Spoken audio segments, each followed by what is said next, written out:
like the young lady that went up just a while ago, I have bought a stage fright and my legs shake. So I sit. If possible, well, I have 4 pieces prepared for you all today. The first is a little long, and it's a story of how I came to be the way I am right now. And the others are dedications to my family, in particular my younger sister Gemma, who's sitting in the audience with us today, my brother Erwin, who is also performing tonight, and the last for my girlfriend, who unfortunately is not here. She studies in California. The first is entitled Death, and ironically it's about life. And it's in form of a story, so bear with me. This is not a story of sorrow or one of termination.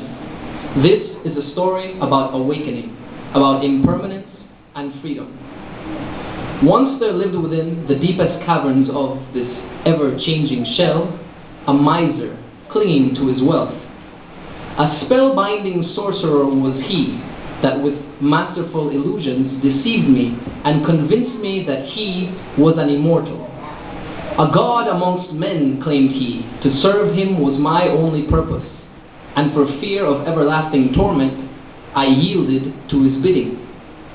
My liege rested on the 7th day of a long and arduous week, and I was free to roam. I trekked through hall and alleyway of this labyrinthine necropolis, at the end of which I found a ladder, a wooden marvel shining under beam of light. Though I knew I would be penalized, I climbed as fast I could, and as I reached the summit, found a door labeled Perception. I'd stepped foot into a new dimension, a haven of impermanence, where no one had a self and all things interwere. Walking this new countryside, 'twas there I came to know a rider on a pale horse, with whom I reconnoitered. Though he never spoke a single word, I heard his every thought, and before I was returned from whence I came, we devised a freedom stratagem. As I therefore suspected, my absence did not go unnoticed, and with crack of whip and sound of horn my vengeful despot cast his curse. But I bore armor of enlightenment, spear of interbeing, shield of impermanence, and helm of freedom.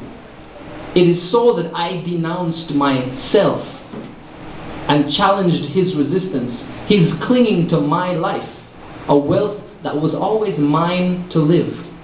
And I delivered him unto death, and with the swing of a merciless sword, myself was brought to judgment. And it is so that I am unto you today a free man, manifested in the present, unbound by past or future, free to interbe, impermanent and alive.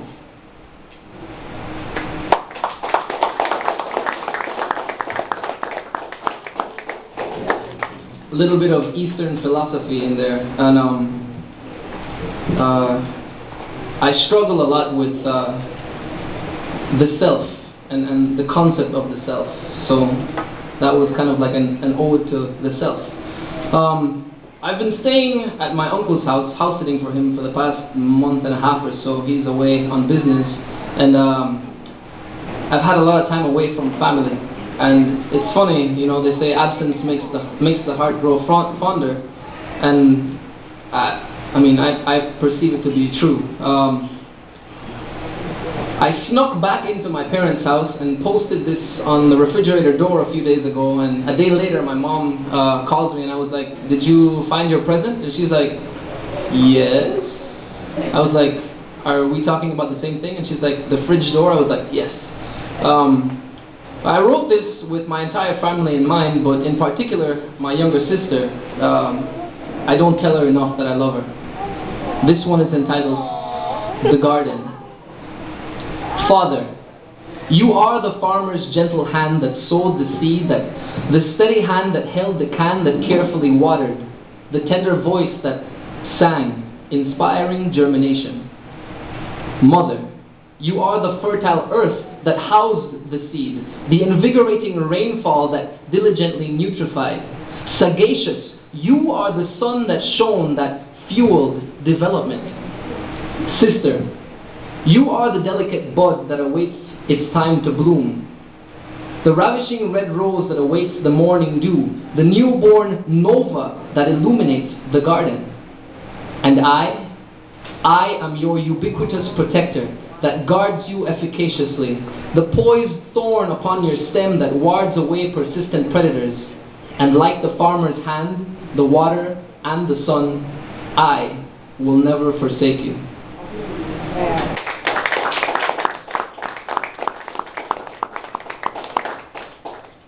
The third is very short, 4 verses, 4 lines. It's in Spanish. I'm not sorry. You should learn Spanish. And I wrote it with 2 people in mind, with my brother and myself. My brother and I are very different people, but we share a few things in common, and one of those is our outlook on life. This one is entitled Pasajero, which means traveler. Al compás del tiempo, el viento viaja sin cesar, sin importar quién viene y va. Y yo soy solo un pasajero, un mensajero sin hogar, sin radar o brújula. Vivo como viene el día, sin guía o intención. Pienso sin pensar de más. Y viajo como el viento, al compás del tiempo y sin cesar, sin importar quién viene y va.